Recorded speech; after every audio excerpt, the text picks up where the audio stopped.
Super Sunday यानी double header का दिन और यहां दूसरा मुकाबला होगा लखनऊ कोलकाता के बीच में। एक जबरदस्त मुकाबला क्योंकि दोनों ही टीम चाहेगी जीते और प्लेऑफ्स की मंजिल थोड़ा और आसान की जाए। स्वागत है आपका ESPN cricket 4 time out Hindi में और हमारे साथ इस मैच पर बात करने के लिए मौजूद हैं Deepdas Gupta. Welcome Deep. Thank you. DD ji, ये मुकाबला मतलब ऐसा मान के चले कि भाई जो जीतेगा वो प्लेऑफ्स के लिए एक कदम करीब हो जाएगा। अगर कोलकाता जीतती है तो 16 अंक, अगर लखनऊ जीतती है तो 14 अंक। बिल्कुल, और बहुत जरूरी है क्योंकि ये सब मैचेस ना इस वक्त ये 2 पॉइंट वाले मैचेस नहीं, 4 पॉइंट वाले मैचेस है। क्योंकि जो भी टीम जीतती है वो दूसरे टीम को भी थोड़ा पीछे धकेल देती है, तो जो लड़ाई क्योंकि आपस में ही है तो ये मैचेस बहुत बहुत जरूरी है। और जैसे मैंने कहा 2 पॉइंट वाले नहीं, ये 4 पॉइंट वाले मैचेस है। फुटबॉल से थोड़ा सा इसको हम कनेक्ट कर देते हैं, 3 पॉइंटर्स वाले मुकाबले हैं ये। बहरहाल यहाँ पर इस मुकाबले की अगर बात करें और कोलकाता की बात करें तो कोलकाता थोड़ी सी और मजबूत दिख रही है। उनके जो पजल्स थे, मिसिंग पजल्स थे, वो भी लग रहा है भर रहे हैं। आप देखिए मिचेल स्टार्क पिछले मैच में 4 विकेट, वेंकटेश अय्यर वो 70 रन जबरदस्त फॉर्म में आए, मनीष पांडे पहला मौका मिलता है और ग्रैब कर लेते हैं दोनों हाथों से। बिल्कुल, और 12 साल बाद मुंबई में जीतते हैं तो काफी सारे पॉजिटिव्स इस साल निकल के आए हैं, तो उसमें कोई दो राय नहीं है कि ये बेहतर दिख रही है team. With every passing game कुछ ना कुछ और ऐड होता जा रहा है उसके तरकश में, तो इसलिए तो इस वक्त कोई डेंजरस टीम है। और अगर आप देखेंगे तो सारे बॉक्सेस टिक करते हैं। दूसरे कुछ टीम्स हैं जैसे SRH वगैरह हो गया, आपको पता है कि बैटिंग हैवी टीम है, थोड़ा सा बैटिंग जो है वो बॉलिंग को साथ में लेके चलना पड़ता है। ऐसे काफी थोड़े थोड़े होल्स हैं छोटे छोटे, लेकिन जब मैं कोलकाता को देखता हूँ तो वैसा कोई होल दिखता नहीं है। चाहे वो अब क्योंकि स्टार्क भी अभी विकेट ले रहे हैं, हर्षित राणा, वैभव अरोड़ा मीडियम पेस का हो गया, आंद्रे रसल डाल रहे हैं, तो ऑलराउंडर्स के सारे हो गए। आपके ओपनर्स रन बना रहे हैं, मिडिल ऑर्डर रन बना रही है, ऑब्वियसली 2 शानदार स्पिनर्स अच्छे फॉर्म में भी हैं। तो लगभग वो जो प्लेइंग 11 है it's looking very very strong और सॉलिड एकदम। आपने प्लेइंग 11 की बात की और मनीष पांडे जो इंतजार कर रहे थे पहले मैच से, पैड पहने रहते थे कि शायद मौका मिलेगा, लेकिन मौका मिल नहीं पा रहा था। उनको एक मौका मिलता है, 42 रन बनाते हैं, वो 42 बेशकीमती 42, जिस तरीके से वो साझेदारी हुई। तो क्या अब प्लेइंग 11 में उनको रखने के लिए टेम्प्ट होगी KKR? मुश्किल ये कि किसकी जगह ये खेलेंगे, तो वही 11 ही ना, तो 11 में उनकी जगह बनेगी या 12 अगर इम्पैक्ट भी आप जोड़ लेते हैं, तो फिलहाल किसकी जगह खेलेंगे वो थोड़ा सा एक मसला है। लेकिन एक चीज ध्यान में रखना ये भी जरूरी है कि फिल सॉल्ट प्लेऑफ्स में क्वालिफाई करती है कोलकाता, तो वो अवेलेबल नहीं होंगे। राइट। तो ऑब्वियसली कोलकाता ये चाहेगी कि जल्दी से क्वालिफाई हो जाए और फिर अगर हो सके तो एक आधा मैच लीग फेज में ही मनीष जो कि ओपन पहले करते हुए आए हैं, तो शायद मनीष या नीतीश राणा जो भी बाहर बैठे हुए हैं उनमें से किसी एक को ओपन करा दिया जाए, तो उससे क्या है कि थोड़ा सेट हो जाए कि सीधा ही पहला मैच प्लेऑफ में ना हो। तो उस नजरिए से भी जब मैं देखता हूं कोलकाता को, तो मेरा ये मानना है वो चाहेगी कि अगले 1-2 मैच फटाफट जीत के क्वालिफाई करके फिर वो फिल सॉल्ट को रेस्ट देके एक लीग फेज में मैच खिला दे किसी को। और उस नजरिए से मनीष पांडे का फॉर्म में आना या रन बनाना बहुत इंपॉर्टेंट। देव भाई, एक ऐसा ही थॉट आ रहा था क्योंकि अगर आप देखें अंगिकेश को, हालांकि युवा खिलाड़ी हैं और उनको बिल्कुल बैक करना चाहिए, लेकिन वो पहला मैच जब उन्होंने खेला और 50 लगाई, उसके बाद से कोई बड़ी पारी उनसे दिखी नहीं है। तो क्या चल रहा होगा दिमाग में कि एक तरफ युवा, एक तरफ अनुभव 170 मैचों का, तो क्या उसको बढ़ाया जाए? मेरे ख्याल से नहीं। मेरे ख्याल से जितना अंकुरिश ने दिखाया, मैं दोबारा ये कहना चाहूंगा, मेरे हिसाब से जो फॉर्म की हम बात करते हैं इस फॉर्मेट में वो थोड़ा सा ओवररेटेड है।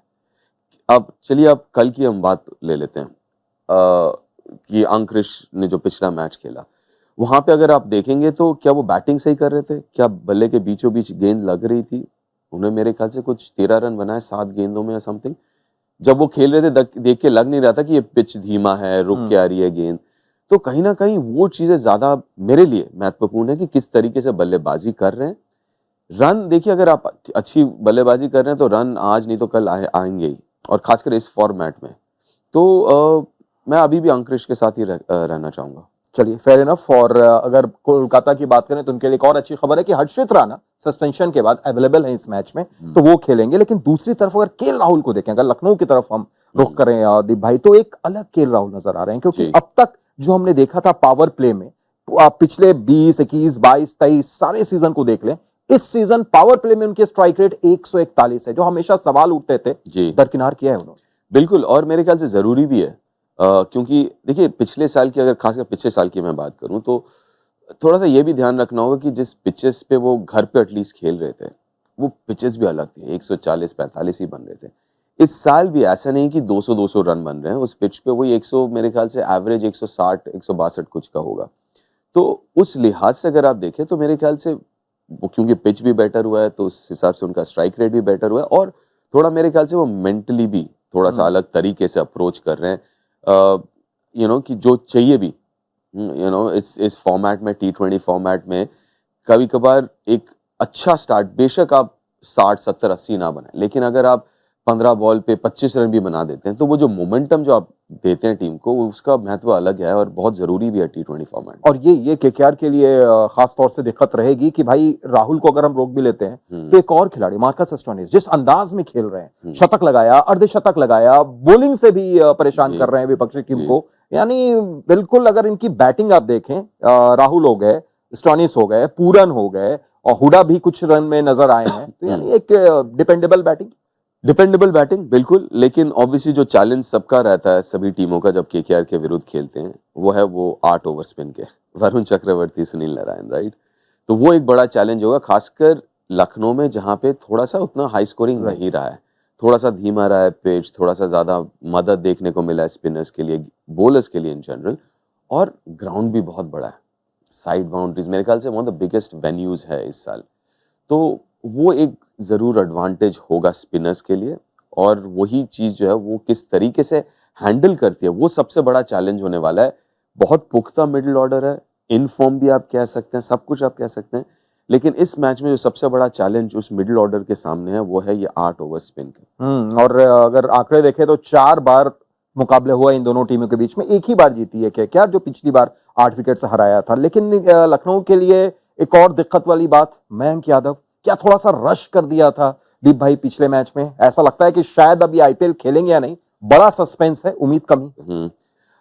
हो सकता है रश, क्योंकि जिस चोट के चलते वो बाहर गए थे उसी चोट उसी जगह पे दोबारा लगी है, उसी साइड स्ट्रेन की बात करें, क्योंकि जब साइड स्ट्रेन होता है, जितना मुझे पता है कि वो थोड़ा सा वक्त लगता है, तो इट्स क्वाइट पॉसिबल, क्योंकि फ्रेंचाइज क्रिकेट आप चाहते हैं पीछे कुछ मैचेस हारे भी, तो आप चाहते हैं कि आपका जो मेन बॉलर है और जो एक एक्स फैक्टर बॉलर है वो अवेलेबल हो, तो इट्स क्वाइट पॉसिबल कि थोड़ा रश किया गया हो, जल्दी लेके आया हुआ हो, और वो है भी काफी युवा, तो उस यंग बॉडी 150 डालना अभी भी, मतलब कभी कभार लगता है कि is his body strong enough 150 plus जो वो डालते हैं उसको मैनेज करने के लिए regularly, consistently 1, 2, 3, 4 matches over a period of time. तो मेरे ख्याल से वो एक चीज सोचने वाली है, तो थोड़ा संभालना होगा उनको उस टैलेंट को, क्योंकि बहुत रेयर टैलेंट है। बिल्कुल रेयर टैलेंट है। और आखिर में चलते चलते प्रेडिक्शन, लेकिन आज का जो प्रेडिक्शन है वो थोड़ा सा डबल मैं लूंगा। डबल मैं आपसे इसलिए लूंगा कि पिच रिपोर्ट आप करते हैं शानदार तरीके से। लखनऊ में अक्सर देखा जाता है कभी लाल मिट्टी की पिच आती है, कभी काली मिट्टी की पिच आती है। राइट। आपका प्रेडिक्शन सामने केकेआर को देखते हुए लखनऊ लाल की तरफ जाएगी, काली की तरफ जाएगी, और पलड़ा किसका भारी? जिस तरीके से केकेआर खेल रही है और जो पिच और हालात की मैं बात कर रहा हूँ, क्योंकि फिलहाल जिस तरीके से वरुण और सुनील बॉल डाल रहे हैं, अब मिचेल स्टार्क भी डाल रहे हैं, मेरे ख्याल से केकेआर को थोड़ा सा आगे रखूंगा मैं। हालांकि ये दोनों टीम काफी मेरे पसंद वाले टीम्स हैं, एलएसजी और केकेआर। एक तो आपकी होम टीम भी है। एक तो होम टीम कह लीजिए, और एलएसजी भी होम टीम ही आप कह सकते हैं, क्योंकि वो भी एक ओन्ड बाय बंगाल के हैं। बिल्कुल। लेकिन मैं फिलहाल केकेआर को थोड़ा सा आगे रखना चाहूंगा। पिच मुझे लगता है कि they will try and get थोड़ा सा वो काला वाला, दे डोंट वांट, क्योंकि उनके पास भी स्पिनर्स अच्छे हैं, उनके स्पिनर्स ने अच्छी गेंदबाजी की है, जो उनके बैटर है संभाल सकते हैं स्पिन को, तो आई वोंट बी सरप्राइज वो काली, एक वहां पे एक पिच है वो मिक्स्ड वाली पिच भी है, राइट, दोनों हल्का हल्का। आई वोंट बी सरप्राइज अगर वो भी आ जाए। एनीवेज पिच रिपोर्ट मैं ही करूंगा, तो वो सुन बिल्कुल। तो दीप दासगुप्ता कल वहां पर मौजूद रहेंगे, पिच रिपोर्ट देंगे, और थोड़ा सा 50% प्रेडिक्शन उन्होंने दे भी दिया कि आधी आधी भी पिच हो सकती है, यानी मुकाबला भी आधा आधा है, बराबरी का मुकाबला होगा। बहुत बहुत शुक्रिया दीप भाई जुड़ने के लिए, और आप देखते रहिए ESPN cricket 4 time out Hindi. और जाते जाते फिर याद दिला रहे हैं, फॉलो करना हमें बिल्कुल ना भूलें।